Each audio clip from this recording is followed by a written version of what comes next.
মিনহা খালাকনাকুম ওয়া ফিহা নুঈদুকুম ওয়া মিনহা নুখরিজুকুম তারাতান উখরা। সাদাকাল্লাহু মাওলানাল আযীম।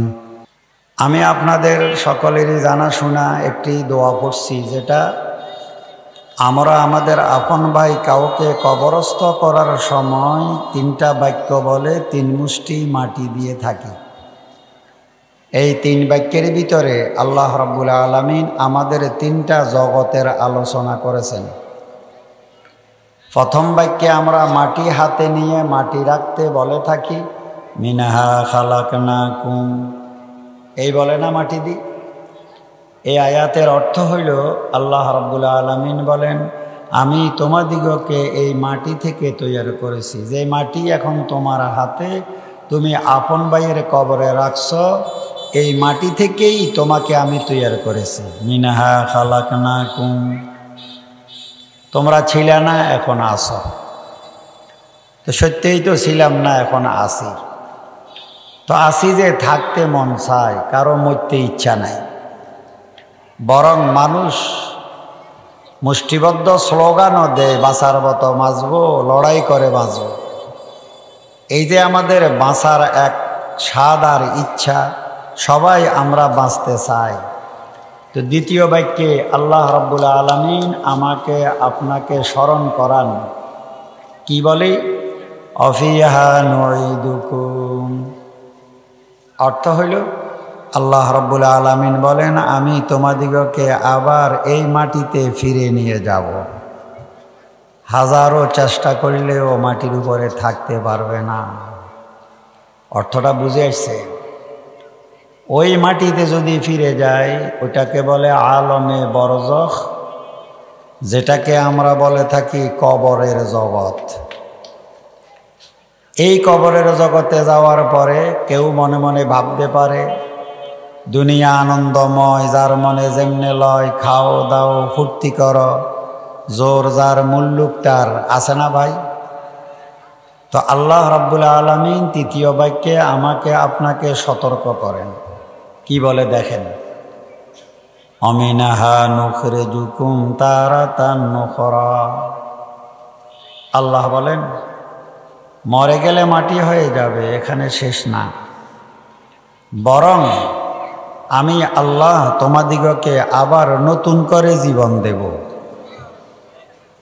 তুমি যদি মনে মনে ভাবো মরে গেলাম, মাটি হয়ে গেলাম, এখানেই আমার জীবনের শেষ, এ কথাটা সত্য না। অমিনাহা নুখরিজুকুম তারাতান উখরা। আমি আল্লাহ তোমাদিগকে আবার নতুন করে জীবন দেব। তাই আমরা যদি নতুন করে জীবন পাই, ওটাকে বলে আলমে আখিরাত, যেটা আমরা বলে থাকি পরকাল। কথা বুঝে আসে? ও ভাই, সেই পরকালে যদি আমরা যাই তাহলে কি হবে? তো কোরআন বলে ফারিকুন ফিল জান্নাতে ওয়া ফারিকুন ফিস সাঈর। আল্লাহ বলেন, পরকালে নতুন করে জীবন পাইলে সেই জীবনে আমি তোমাদিগকে 2 ভাগে ভাগ করব। এক ভাগকে আমি জান্নাতে দেব, আর এক ভাগকে আমি জাহান্নামে দেব। এই জান্নাত আর জাহান্নাম 2 ভাগে ভাগ হবে। দুনিয়ার জীবনের যত মানুষ পরকালে জীবন নিয়ে 2 ভাগে বিভক্ত হয়ে যাবে, হয় জান্নাতি না হয় জাহান্নামী। আচ্ছা, যদি জান্নাতে যাই তাহলে কি পাবো? সেখানে আমাদের কি হবে? তো আল্লাহ রাব্বুল আলামিন কালাম মজিদের ইরশাদ করে, কোরআন বলে ওয়ালাকুম ফিহা মা তাশতাহি আনফুসুকুম ওয়ালাকুম ফিহা মা তাদউন নুজুলাম মিন গাফুরির রহিম। জান্নাতি যখন জান্নাতে যাবে, তো আল্লাহ বলেন, তোমরা জান্নাতি যদি হও, জান্নাতে যাওয়ার পরে তোমাদের মন যা চাবে তোমরা তা পাবে। জান্নাতে গেলে মন যা চাবে তাই হবে। এই জন্যই কথায় বলা হয় জান্নাত চির সুখের জায়গা। কেন জান্নাত চির সুখের জায়গা? যেহেতু মানুষের মন যা চায় যদি তা পায় তাহলে মনে আনন্দ হয় নাকি? তো আল্লাহ বলে জান্নাতে গেলে ওয়ালাকুম ফিহা মা তাশতাহি আনফুসুকুম, তোমাদের মন যা চাবে সেখানে তোমরা তাৎক্ষণিক তা পাবে। তো মন যা চায় যদি তা পায় তাহলে তো আর মনে কোনো দুঃখ নাই। জাহান্নাম কি হবে? জাহান্নাম হবে তার বিপরীত। মন যা চাবে একটা আশাও পূরণ হবে না, বরং উল্টা হবে। পদোন্নতি চায়, যদি পদের অবনতি হয় তাহলে দুঃখ ডাবল হয়েছে না? হ্যাঁ, দোষটা কি চাইলি কে? যেখানে আসত সেখানেও রাখবো না। হায় হায় হায়, এই হইল জাহান্নাম। এই জন্য জাহান্নাম চির দুঃখের জায়গা। কেন দুঃখের হইল? সেখানে মনের একটি আশাও পূরণ হবে না। পেট আছে, পিপাসা আছে, পেট আছে, ক্ষুধা আছে, কলিজা আছে, পিপাসা আছে, নাকাই নাই। খাদ্য চাবে, খাদ্য পাবে না। খাদ্য চাইলে নিষেধ করা হবে, তোমাদের জন্য হারাম করা হয়েছে। কিরকম আত্মনাদ করবে সেখানে? কোরআন বলে অনাদা আসহাবুন নারে আসহাবাল জান্নাহ, জাহান্নামীরা জান্নাতীদেরকে ডেকে ডেকে আত্মনাদ করে করে বলতে থাকবে আনাফিজু আলাইনা মিনাল মায়ে আও মিম্মা রাযাকাকুমুল্লাহ, হে জান্নাতীরা, আল্লাহ রাব্বুল আলামিন তোমাদিগকে যে খাদ্য পানীয় দান করেছে সেখান থেকে একটু কিছু খাদ্য আমাদের দাও, পানীয় দাও। পেট আছে, ক্ষুধা আছে, ক্ষুধায় পেট জ্বলে যায়। কলিজা আছে, পিপাসা আছে, কলিজাটা শুকিয়ে গেছে। 1000 বছর চিৎকার করা হবে, খাদ্য খাদ্য বলে ঘোষণা আসবে কালু হারামাহুমা আলাল কাফিরিন,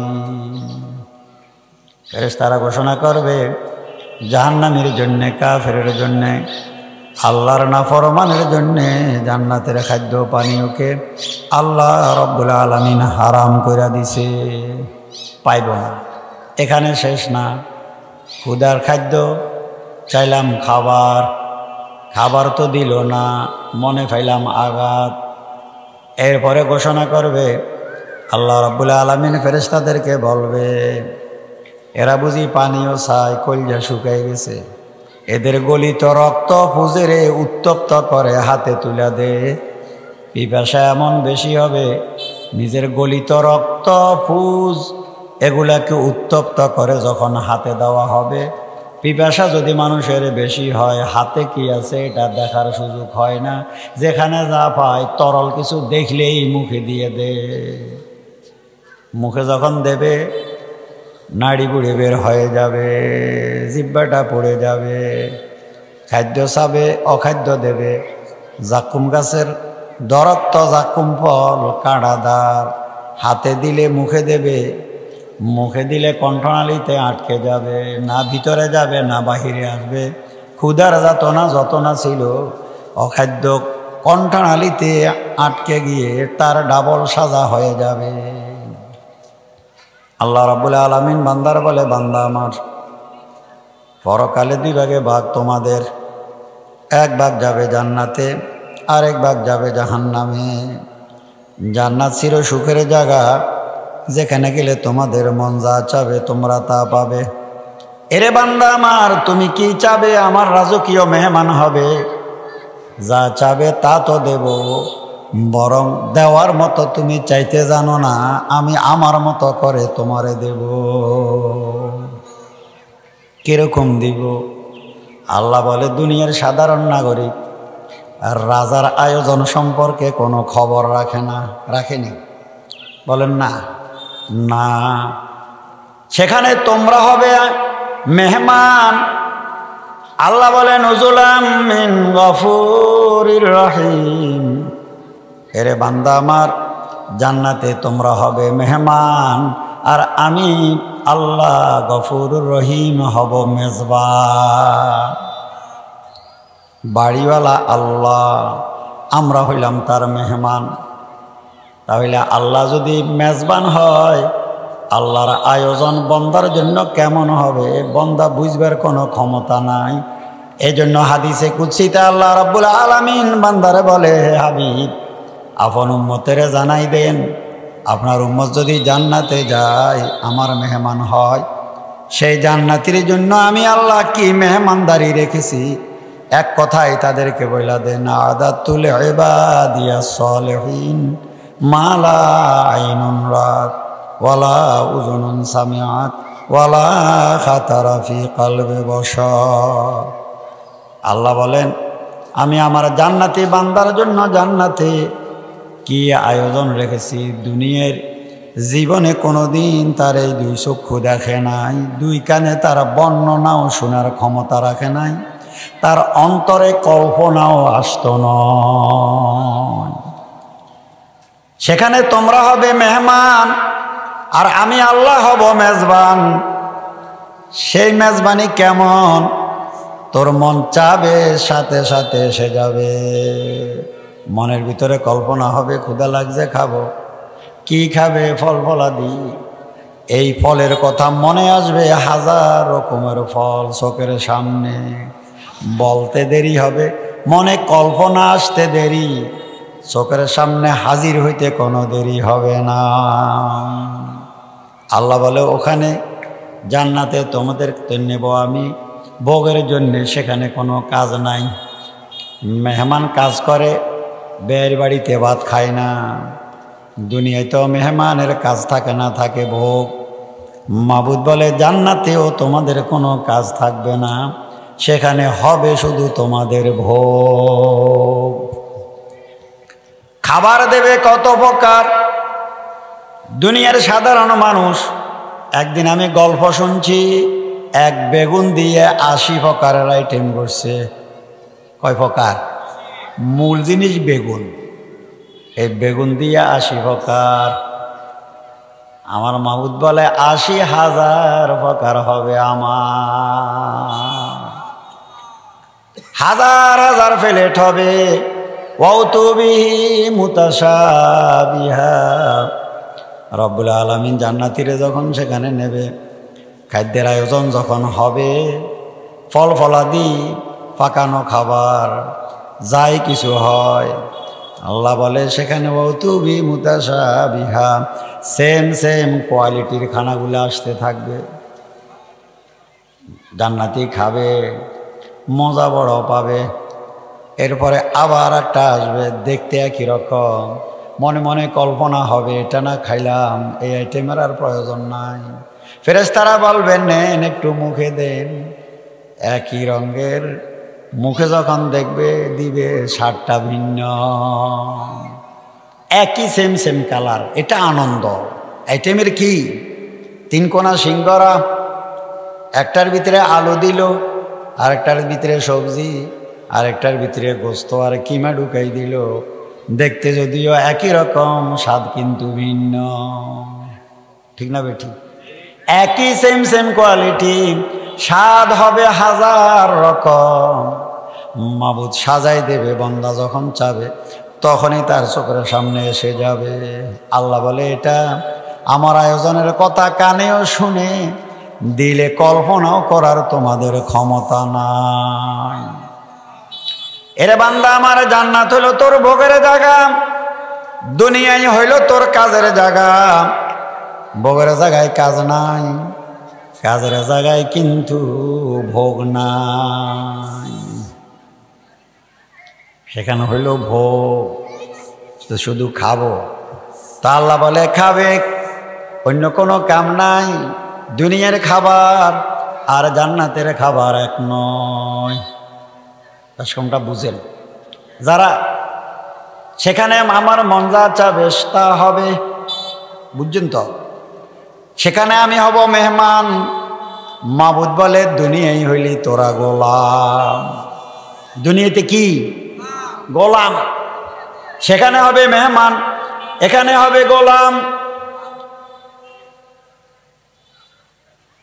এখানে তোমরা আমার কথা মানবে, আমার কথা রাখবে, সেখানে তোমাদের আবদারটা আমি রক্ষা করে দেব।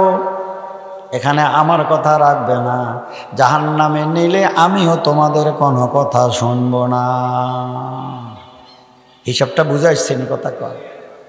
হ্যাঁ, এখানে হইলা গোলাম, সেখানে হবে মেহমান। সেখানে তোমরা চাবে, আমি তোমাদের দেব। এখানে আমি চাবো, তোমরা ওইভাবে করবে। হিসাবটা একেবারে সহজ। এখানে যদি তুমি তোমার মতো করে করো,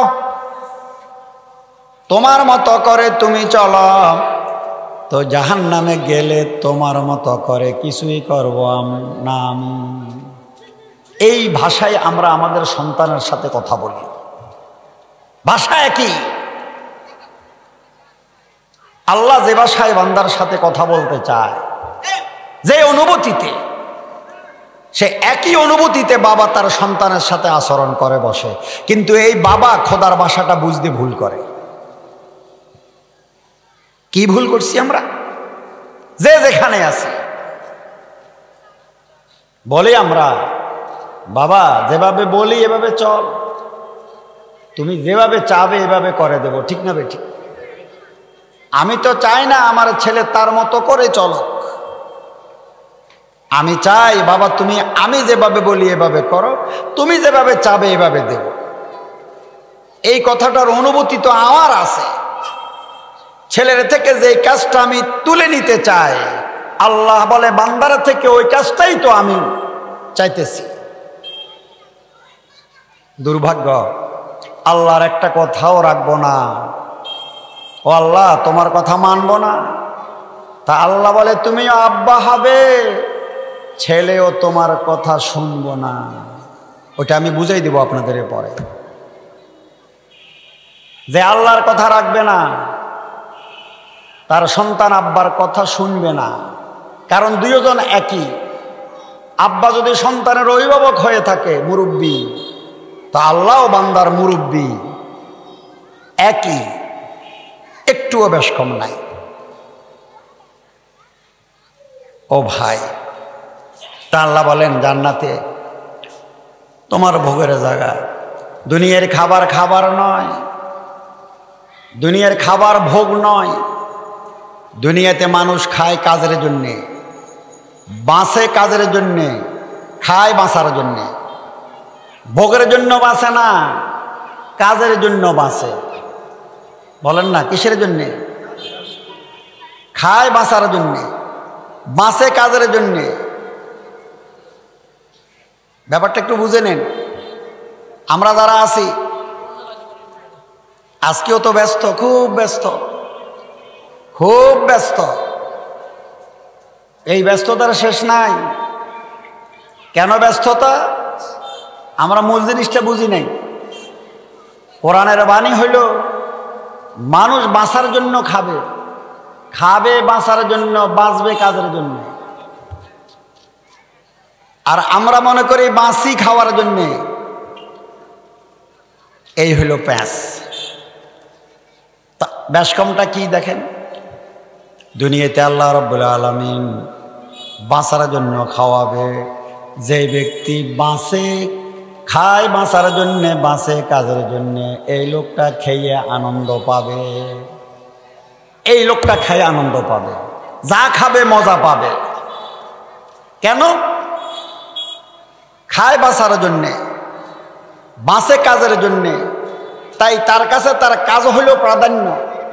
কাজ করতে করতে যখন ক্লান্ত হয়, ফাড়ে ক্ষুধার্ত, এই ক্ষুধার্ত অবস্থায় যখন খেতে যায়, শুকনা রুটিও তার কাছে মজাদার হয়ে যায়। শুকনা রুটিও তার কাছে মজাদার। কেন? খায় বাঁচার জন্যে, বাঁচে কাজের জন্যে। যখনই শ্রম দেয় তখনই ক্ষুধা বাড়ে। আর ক্ষুধা নিয়ে যখন খেতে যায়, শুকনা রুটিও মজাদার হয়। আর যারা বাঁচে খাওয়ার জন্যে, ওরা বেঁচে থাকি কায়িক কাজ করে না। আর যারা কাজ করে না, ওদের ক্ষুধা মন্দা। তাই ক্ষুধা হয় না। খাবার যদি দে, পোলাও দিলেও বিষের মতো মনে হবে। তা আয়োজন তো হয়েছে, মজা তো হইল না। বুঝে নাই কথা? আমি কথাটা বুঝতে পারছি আপনাদের? তা আল্লাহ বলেন দুনিয়ার খাদ্যের মজা হইল ক্ষুধার ভিতরে, আর ক্ষুধা লাগে যদি কাজ করে। তাই তোমাদের চিন্তা চেতনার জগতে পরিবর্তন আনতে হবে। সত্যিই দুনিয়াতে যদি খেয়ে একটু মজা পেতে হয়, কি সুন্দর সিস্টেম। এজন্য একজন দিনমজুর খাই যে মজা পায়, একজন শিল্পপতি 100 বছর খাইলেও একদিনের খাবার মজা তার নাই নাই। তাহলে আমার সাথে জিনিসটাও একটু চর্চা করে নেন। খাদ্যের মজা ক্ষুধায়, বলেন খাদ্যের মজা, খাদ্যের মজা খাদ্যে নয়, গোস্তের মজা গোস্তে নয়, বিরিয়ানির মজা বিরিয়ানিতে নাই, সব কিছুর মজা হইল ক্ষুধায়, সব কিছুর মজা হইল ক্ষুধায়। আল্লাহু আকবার। তাই তোমরা এখানে খাবে বাঁচার জন্যে, যাই খাবে মজা হবে। ভোগের জন্য যদি বাঁচা হয়, বাঁচার জন্য যদি খাওয়া হয়, তাহলে তো ঠিক আছে। খাওয়ার জন্য যদি যারা কেউ বাঁচে তাহলে খাবে বটে, কিন্তু মজা পাবে না। তা আল্লাহ করে কি দেখেন। কথা সময় কম, অন্যদিকে চলে যাব। আজকের দুর্ভাগ্য এখানে বুঝতে আমরা ভুল করি। আল্লাহ বান্দার থেকে চায়, বান্দা দুনিয়ার জীবনে আমি যেভাবে চাই তুমি ওইভাবে করো। দুনিয়ার জীবন থেকে শুরু করি পরকালে তুমি যেভাবে চাবে ওইভাবে আমি করে দেব, আমি ওইভাবে করে দেব। দুনিয়ার জীবনে খাবার মজা তুমি পাইছ, চূড়ান্ত খাবার দুনিয়াতেও মজা লাগাবো ক্ষুধা নিয়ে খেতে গেলে। আসল মজা পাবে তুমি জান্নাতে যখন খাবে। জান্নাতে খাওয়ার মজা কেমনে, কথাটা একটু বুঝে নেন। আল্লাহু আকবার। দুনিয়ায় খাওয়ার জায়গা নয়। যারা ভাবে একটু ভালো খাওয়ার জন্যই এত টাকা কামাই করে, মানুষ 3 কারণে অর্থ উপার্জন করে কোরআনের ভাষায়। 1 অন্ন, 2 বস্ত্র, 3 বাসস্থান। এই 3টা প্রয়োজনে মানুষ বাড়তি অর্থ উপার্জন করে। চোরে চুরি করে 3 কারণে, ডাকাতে ডাকাতিও করে 3 কারণে, সুদখোর সুদ খায় 3 কারণে, ব্যবসায়ী ব্যবসাতে অনৈতিক অনইসলামিক পথ অবলম্বন করে এই 3 কারণে। অন্ন, বস্ত্র, বাসস্থান, এই 3টার মান উন্নয়ন। অর্থ যদি বেশি হয় ভালো খাবো, ভালো পড়ব, ভালো বাড়ি করব, এই না কথা কথা বলেন। মূল এটা না?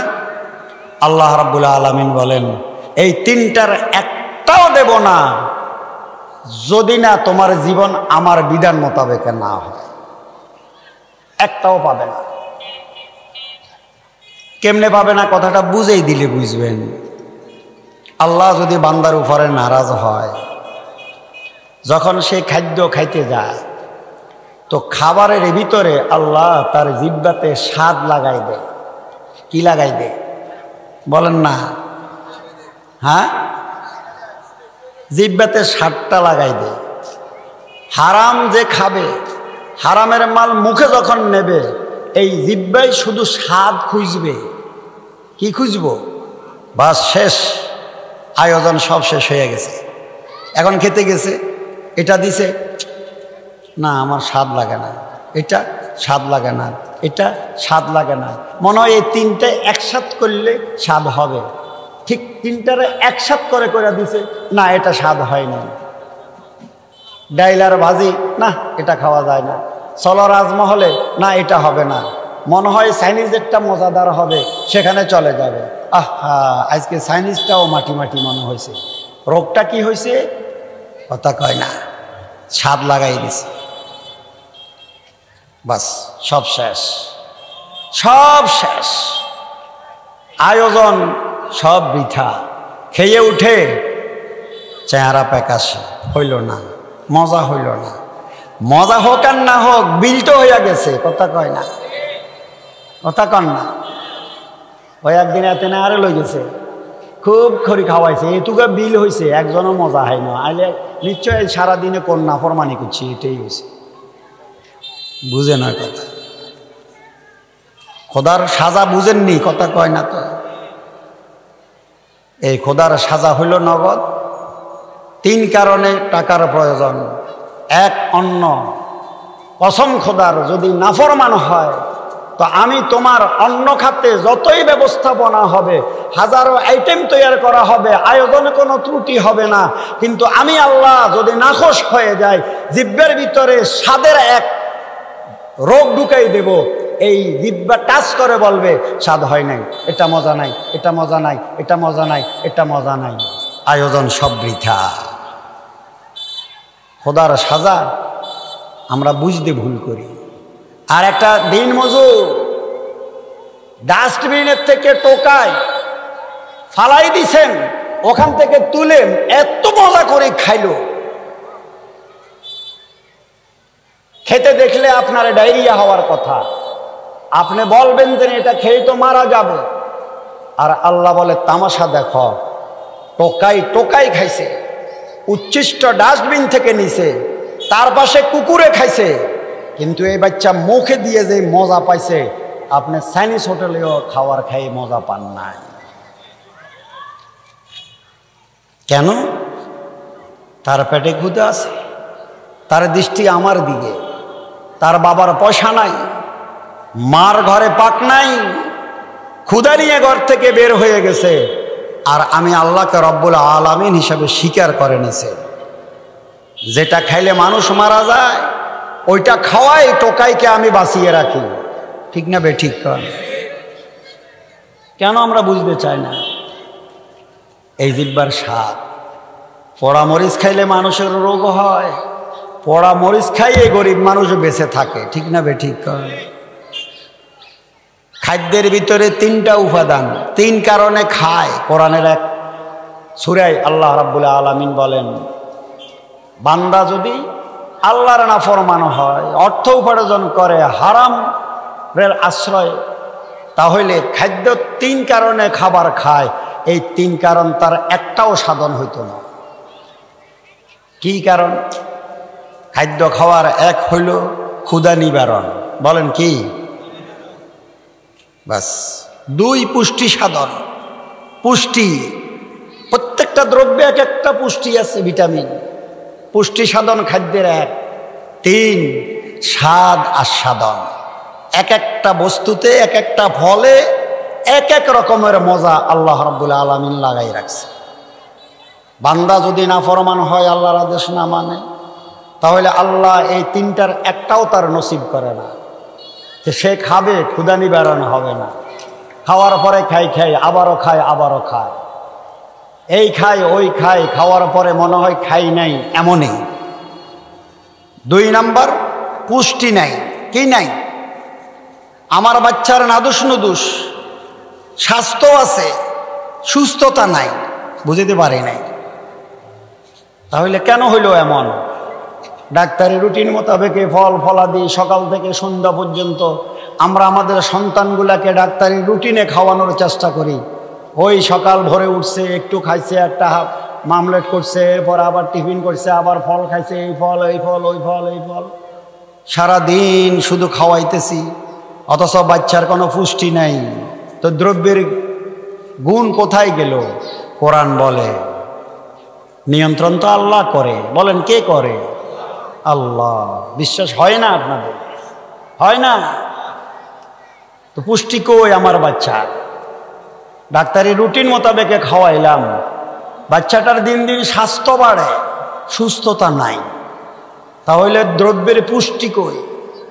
নাই। আর গরিব ছেলে কিচ্ছু নাই, স্বাস্থ্য নাই, সুস্থ আছে। ঠিক না বেঠিক? তো যদি সুস্থ থাকে নিশ্চয়ই খাদ্যের পুষ্টি আছে। দেহের সুস্থতা দ্রব্যের পুষ্টির কারণে হয়। তো আমার বাচ্চার দেহের পুষ্টি নাই কেন? খাবার তো আছে। গরিবের ছেলের দেহে পুষ্টি কেমনে ঢুকলো? লেবারের সে কি খাইলো? সে যাই খাক, তার দেহে আমি পুষ্টি ঢুকাই দিছি।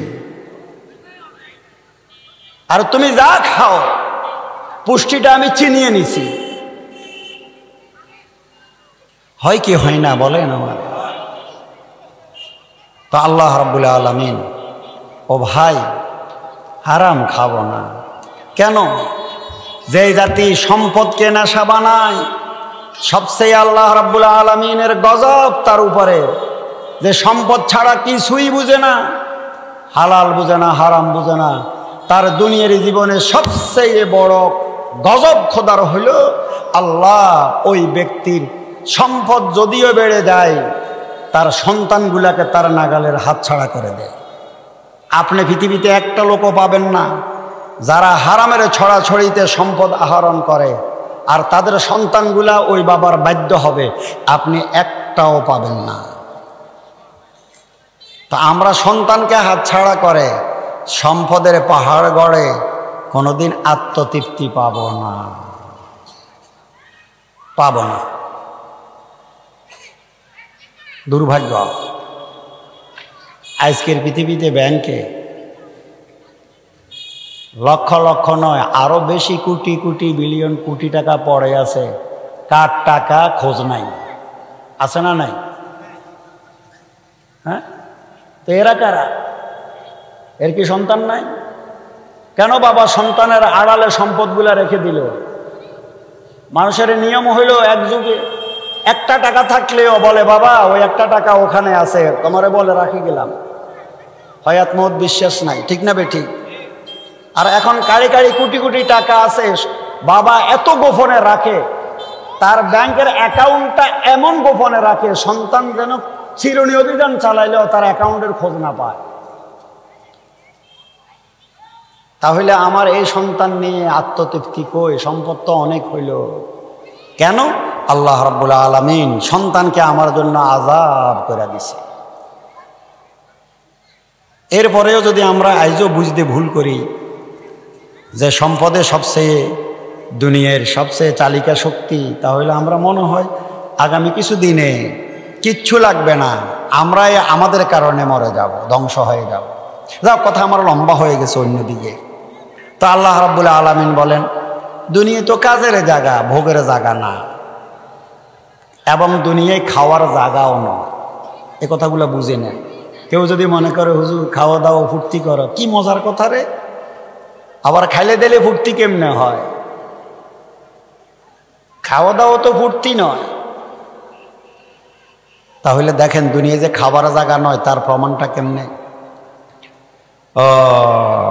দুনিয়াতে আল্লাহ রাব্বুল আলামিন বাঁচার জন্য খাওয়া, তাই রুচি নিয়ে খাবার শুরু হয়, কি কন? হ্যাঁ, তো আস্তে আস্তে আস্তে আস্তে রুচিগুলা বন্ধ করে অরুচি দিয়ে খাওয়ার ইতি টানে। কেন আল্লাহ রাব্বুল আলামিন এমন করলেন? প্রথম লোকমা যেই মজার হয়, দ্বিতীয় লোকমা কি তত মজা? 5-7 লোকমার পরে তো আর খাইতে ইচ্ছে হয় না। তাহলে কেন হয়? এ কথা একদিনও ভাবি দেখি নাই। আল্লাহ রাব্বুল আলামিন এই জন্য করছেন, বান্দা আমার দুনিয়ার জীবন কাজের জন্যে, কাজের জন্যে বাঁচতে হয়, বাঁচতে হইলে খাইতে হয়। তাই ক্ষুধার কারণে খাওয়ার চাহিদা দিলাম, খেতে বসলে প্রথম লোকমা যত মজার হবে দ্বিতীয় লোকমা আরো একটু বেমজা করে দেব। কারণ তোর যদি খাবার বেমজা আমি করে না দিই তাহলে তো আর লোকমা ছাড়বো না, খেতেই থাকবো, খেতেই থাকবো। তো তুমি যদি খেতেই থাকো, খেতে মজা লাগে, তো তোমার এই খাওয়ার সরবরাহ কে করবে? এটা কার পক্ষে সম্ভব হবে? পারবো? কথা কয় না। তাই আল্লাহ রাব্বুল আলামিন কি মেহেরবান, 5-7-10 লোকমা, 20 লোকমা, 30 লোকমা এতুটো খাওয়ার পরে আর খাবো না, আর দেবেন না, ব্যয় যদি আবার দেন আর আপনার বাড়িতে আসবো না। তো আল্লাহ কুদরতি হাসে হাসে, আমার বান্দা কেন নিষেধ করে? যদি বুঝো যে খাওয়ার জন্যই বাঁচো তো তুমি খেতে থাকো না, এখন কেন হাত জোড় করে ক্ষমা চাও, আমাকে আর দেবেন না? এটা বুঝার জন্যই তো এটা করে দিলাম, মূলে তোর দুনিয়ায় খাবার জায়গা না, তাই খেতে বললে খাইতে পারিস না। বুঝে না কথা? তাহলে কোথাও ফুর্তি করো কোন? কেন?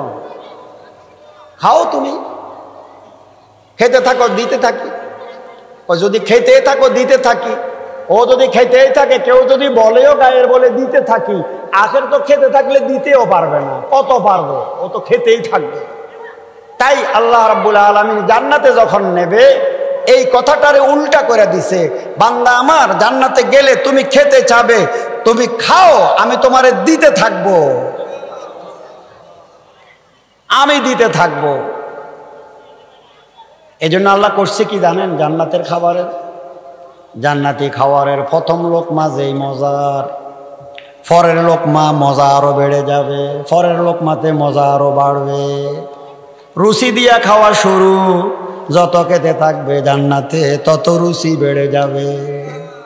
কেন? আল্লাহ রাব্বুল আলামিন আয়োজন করবে, দিতে থাকবে। আমার বান্দা যদি খাইতে না চায় তো দাতার তো দিতে মজা হবে না। এই জন্য মাবুদ জান্নাতে রুচিটা বাড়াই দেবে। কোনোদিন জান্নাতে খাওয়ার অরুচি আসবে না। বরং হাদিসে আছে, জান্নাতি যখন জান্নাতের লোকমা দেবে মুখে, লোকমা দিয়া প্রতিটা সরবনে সরবনে আল্লাহ রাব্বুল আলামিন তার মজা বাড়াই দেবে। প্রতি সরবনে সরবনে মজা বাড়বে। যত চাবাইতে থাকবে তত স্বাদ বেড়ে যাবে, যত খাবে তত রুচি আরো বেড়ে যাবে। কারণ এখানে তো যে মেজবান যে দেবে তার খাজানায় তো কোনো অভাব নাই। খেতে থাকো, আমি দিতে থাকবো। এই হলো এক বেশকল। জান্নাতে দুনিয়ায় খাওয়ার জায়গা নয়। বান্দা আমার যদি বুঝো তাহলে ভুল। এরে বান্দা আমার, খাওয়া যদি মজার হইতো তাহলে খাওয়ার পরে তো আর আমি আল্লাহ সাজা রাখতাম না। খাওয়ার পরে সাজা হইল পায়খানা, প্রস্রাব হইল পানীয় বস্তুর ভরের সাজা। ঠিক না বেঠিক? অসময়ে যদি প্রস্রাব পায়খানা ধরে তখন খবর হবে জীবনে খাওয়ার মজা কত লাগে। কথা কয় না? প্রত্যেকটা মানুষেরই জীবনে একাধিকবার এরকম ঘটনা ঘটে গেছে। প্রত্যেকটা মানুষেরই জীবনে আছে। ঠিক না বেঠিক? তাহলে বোঝা যায় খাওয়ার পরে কি যে সাজা, কান ধরে 100 বার উঠবে বসবে। আল্লাহ যদি পারতাম জীবনে খাইতামে না। কারণ খাওয়ার কারণে অসময়ে বাথরুমের ব্যবস্থা হয়ে টয়লেট না পেয়ে জীবনের যে কি লজ্জা হয়েছে, কি সাজা হয়েছে।